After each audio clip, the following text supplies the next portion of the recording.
Hola, me alegra mucho tener la oportunidad de estar contigo y a la vez agradecerte que tomes los minutos para conectarte con nosotros y darle continuidad a lo que hemos iniciado en estas últimas semanas. Hoy vamos a darle continuidad al tema que iniciamos ya, las bases de nuestra fe. Y créeme que el propósito que tengo en mi corazón es solamente el invitarte y el guiarte para que te tomes el tiempo y con toda la calma vuelvas a leer, vuelvas a estudiar los versículos, los pasajes que vamos compartiendo aquí, porque estoy seguro que cuando uno se toma el tiempo para leer y estudiar de manera personal, hay muchas cosas que Dios nos enseña, que Dios nos habla, y hay muchas cosas que toman como otra dimensión, una profundidad mayor en el entendimiento. Y te he venido compartiendo en las últimas transmisiones que es importante conocer sobre qué se sostiene nuestra fe, entendiéndola no como una área religiosa de nuestra vida, sino como la fe, como nuestra vida misma, como la vida misma. Si nosotros conocemos y aprendemos las bases de nuestra fe, yo creo que eso nos ayudará a darle mucha más solidez a todo lo que somos, y eso nos dará además la oportunidad de crecer en la sabiduría para la toma de decisiones que tiene que ver con todo, con todas las áreas de nuestra vida. En la transmisión anterior básicamente mencioné un par de cosas que las recuerdo para que continuemos hoy, y mencioné que la salvación tiene que ver con la totalidad del hombre, y mencioné número 2 que la salvación tiene su origen en la gracia de Dios. Eso es muy importante, comprender que la salvación es para todos, pero a la vez tiene que ver con todo lo que el hombre es. Y por otro lado es importante saber que la salvación tiene su origen o descansa en la gracia de Dios. Esa palabra ya la comentaremos un poco más adelante, pero es muy bonita y muy profunda. Hoy quiero invitarte a que estudiemos 3 verdades básicas, o más bien dicho 4 verdades básicas acerca de lo que el Nuevo Testamento enseña sobre la salvación. La primera verdad es el carácter objetivo, práctico y real de la salvación. La segunda es el carácter espiritual y eterno de la salvación. La tercera verdad es el sentido presente de la salvación, y la cuarta verdad es el sentido futuro de la salvación. Es muy bonito al estar leyendo la Biblia, es muy bonito ir comprendiendo cada una de estas verdades que son enseñadas acerca de la salvación, repito, porque eso nos ayuda mucho a comprender del todo bien o mucho mejor todo lo que significa la obra de Jesús en la cruz. Jesús no fue a la cruz nada más, perdónenme por la expresión que voy a usar, para sacar suspiros en nosotros. Esos suspiros de compasión que nos llevan a decir a veces, pobrecito hombre. No, el que fue a la cruz es el Cordero Santo. El que fue a la cruz es el que nos amó.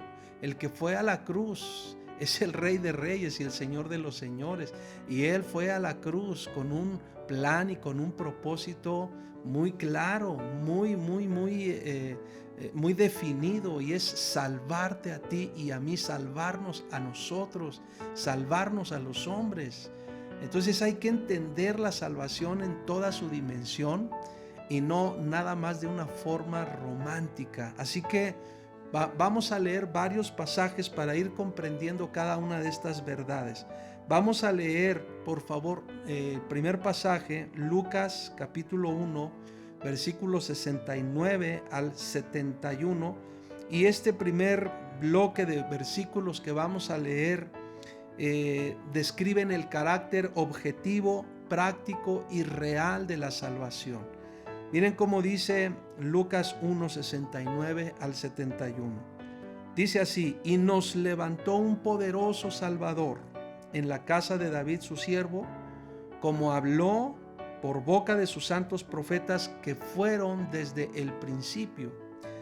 Y miren cómo dice el versículo 71: salvación de nuestros enemigos y de la mano de todos los que nos aborrecieron. Noten, salvación de nuestros enemigos y de la mano de todos los que nos aborrecieron. Noten ahora cómo dice Hechos capítulo 7, versículos 22 al 25. Dice: y fue enseñado Moisés en toda la sabiduría de los egipcios, y era poderoso en sus palabras y obras. Cuando hubo cumplido la edad de 40 años, le vino al corazón el visitar a sus hermanos, los hijos de Israel, y al ver a uno que era maltratado, lo defendió, e hiriendo al egipcio, vengó al oprimido. Pero él pensaba, noten cómo dice este versículo, pero él pensaba que sus hermanos comprendían que Dios les daría libertad por mano suya, mas ellos no lo habían entendido así. Noten cómo dice que él pensaba, Moisés pensaba que Dios les daría libertad por mano suya. Esa expresión describe lo que significa la salvación.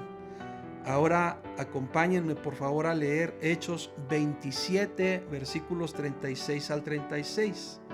Dice así: cuando comenzó a amanecer, Pablo exhortaba a todos que comiesen, diciendo: este es el cuarto día que veláis y permanecéis en ayunas sin comer nada. Por tanto, os ruego que comáis por vuestra salud, pues ni aun un cabello de la cabeza de ninguno de vosotros perecerá. Y habiendo dicho esto, tomó el pan y dio gracias a Dios en presencia de todos, y partiéndolo comenzó a comer. Entonces todos, teniendo ya mejor ánimo, comieron también. No sé si se percatan, como dice en el versículo 34 al final: ni aun un cabello de la cabeza de ninguno de vosotros perecerá. Esa frase, esa expresión completa describe lo que el apóstol Pablo entendía que era la salvación. Y además hay que entender cómo hay una asociación directa entre la comida, entre el alimento, la salud y por supuesto el bienestar.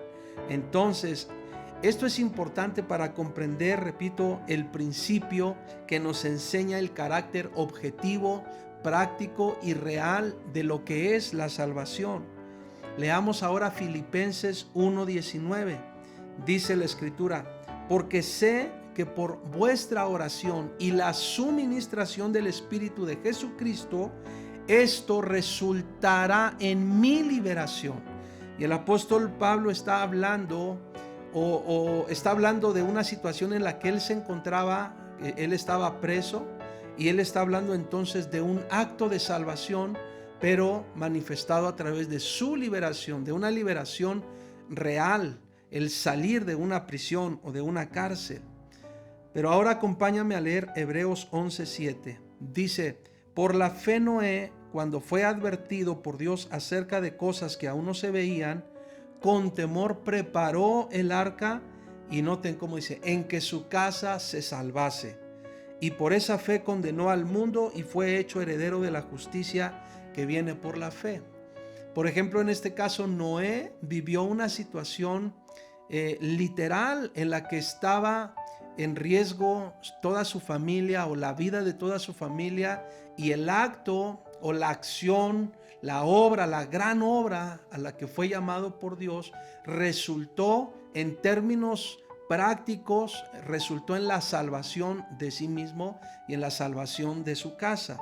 Es muy importante comprender esta primera verdad, el carácter objetivo, práctico y real de la salvación, porque a veces cuando uno habla de la salvación de Dios, a veces como que solemos pensar mucho en términos espirituales, digamos, pero la salvación de Dios se manifiesta de una manera muy práctica y muy real en nuestra vida, de muchas formas, y yo diría muchas veces Dios está manifestando su salvación de muchas maneras y muchas veces, y además de una forma real.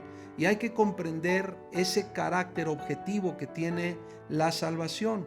Pero también la verdad número 2 describe el carácter espiritual, ahora sí, el carácter espiritual y eterno de la salvación. Noten cómo dice Hechos 4, versículo 11 y 12. Dice: este Jesús es la piedra reprobada por vosotros los edificadores, la cual ha venido a ser cabeza del ángulo, y en ningún otro hay salvación, porque no hay otro nombre bajo el cielo dado a los hombres en que podamos ser salvos. Ahora acompáñame a Romanos 1, versículos 16 y 17. Dice así: porque no me avergüenzo del evangelio, porque es poder de Dios para salvación a todo aquel que cree, al judío primeramente y también al griego. Porque en el evangelio la justicia de Dios se revela por fe y para fe, como está escrito: mas el justo por la fe vivirá. Y acompáñame también a Efesios capítulo 1, versículos 13 y 14.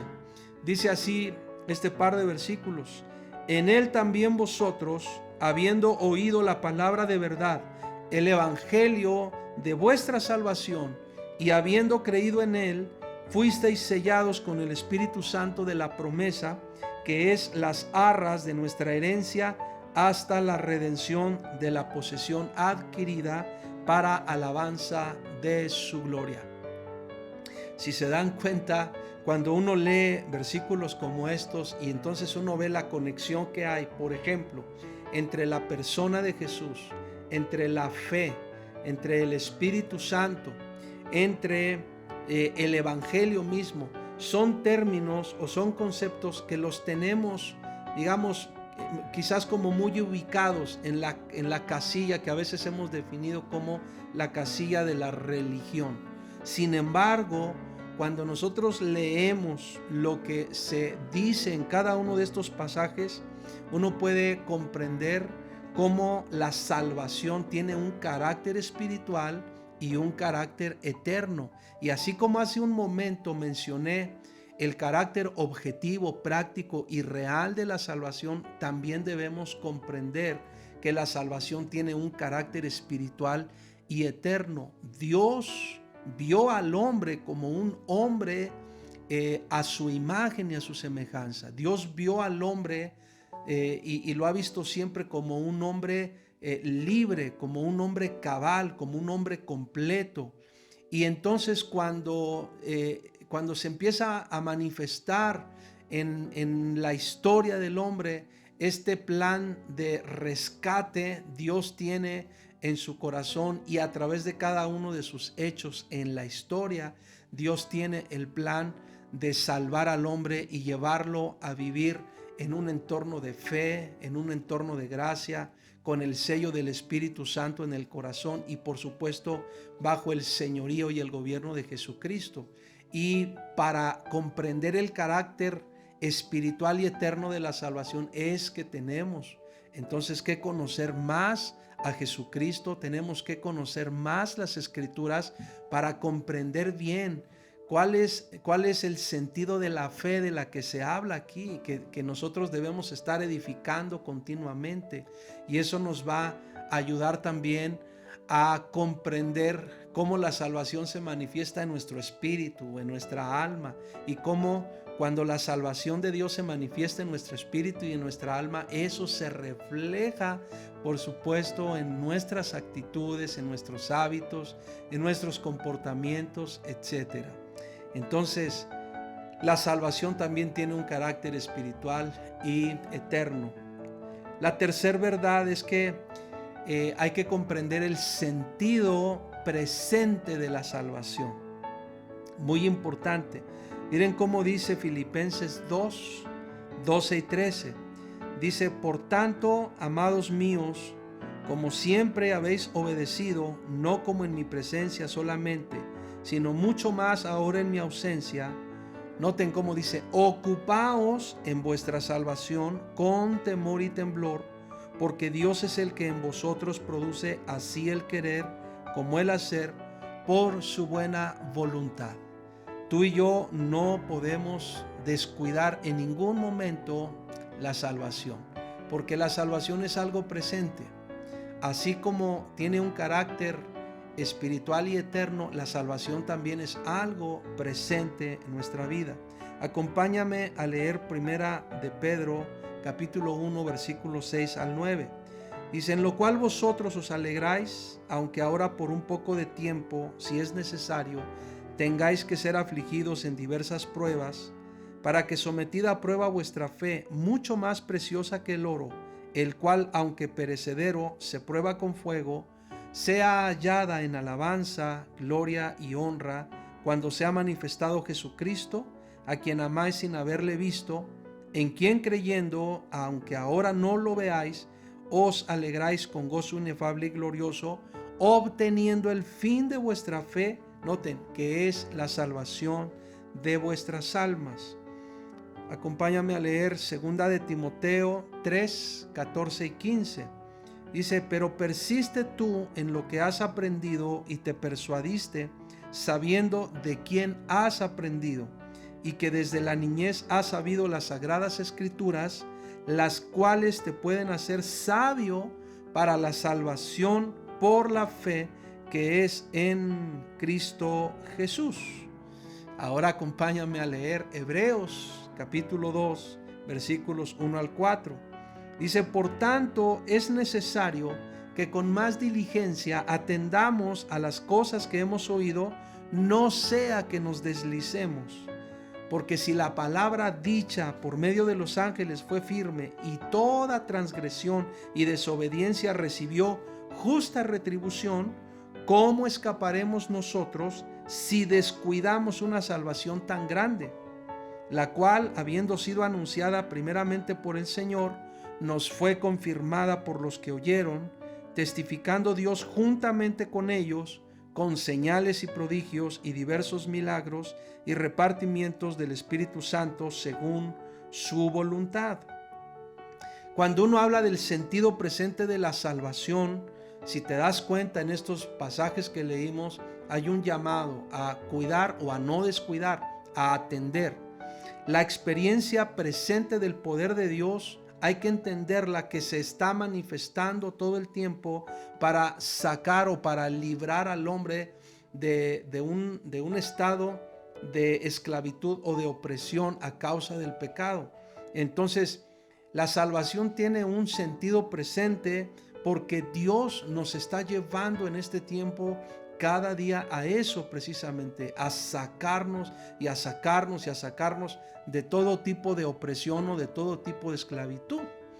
Y eso no es solamente o no tiene que ver solamente con cuestiones espirituales, porque muchos de nosotros sabemos y hemos a veces enfrentado duras luchas emocionales, duras luchas con el tema de la depresión, por ejemplo, muchas luchas en cuestiones a veces mentales, de pensamientos, muchas luchas en cuestión de inclinaciones.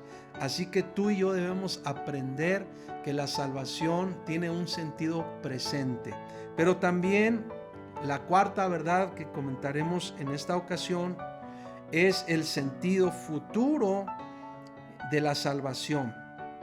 Es decir, la salvación es la liberación de los creyentes en la manifestación de la venida de nuestro Señor Jesucristo, y en ese sentido, entonces, también la salvación tiene un sentido futuro. Mira cómo dice Romanos 13:11. Dice, y esto conociendo el tiempo, que es ya hora de levantarnos del sueño, porque ahora está más cerca de nosotros nuestra salvación que cuando creímos. Ahora acompáñame a leer primero a los Tesalonicenses 5, 8 al 10. Dice, pero nosotros que somos del día, seamos sobrios, habiendo vestido con la coraza de fe y de amor, y con la esperanza de salvación como yelmo, porque no nos ha puesto Dios para ira, noten, sino para alcanzar salvación por medio de nuestro Señor Jesucristo, quien murió por nosotros, para que ya sea que velemos o que durmamos, vivamos juntamente con Él. Hay un sentido de la salvación que tiene que ver con la esperanza y que tiene que ver con el tiempo futuro. Segunda de Tesalonicenses 2, 13 y 14 dice, pero nosotros debemos dar siempre gracias a Dios respecto a vosotros, hermanos amados por el Señor, de que Dios os haya escogido desde el principio para salvación, mediante la santificación por el Espíritu y la fe en la verdad, a lo cual os llamó mediante nuestro Evangelio para alcanzar la gloria de nuestro Señor Jesucristo. Y así como estos versículos, hay muchos más pasajes en las Escrituras que nos permiten comprender el carácter futuro de la salvación. Entonces, si nosotros comprendemos estas cuatro verdades que hemos mencionado en este momento, el carácter objetivo, práctico y real de la salvación, número 1, el carácter espiritual y eterno de la salvación, número 2, el sentido presente de la salvación, número 3, y el sentido futuro de la salvación, número 4, entonces entenderemos que la salvación de Dios debemos entenderla como un presente continuo. Es decir, hemos sido salvos, estamos siendo salvos y seremos salvos. Y precisamente por eso es importante que tú y yo mantengamos nuestra vida bien firme, bien arraigada en la fe que es en nuestro Señor Jesucristo. Vamos a orar. Padre, gracias por tu palabra y gracias por llevarnos a comprender el cómo es que debemos nosotros no solo comprender, sino cuidar la salvación que nos ha sido dada como un regalo. Danos tu gracia para poderlo hacer cada día con diligencia, con amor, con gratitud. Danos la fortaleza y la disposición para invertir lo necesario y cuidar esa preciosa salvación que ha sido dada por nuestro Señor Jesucristo. Amén y amén. Muchas gracias por su tiempo y continuaremos en la siguiente transmisión este tema. Bendiciones.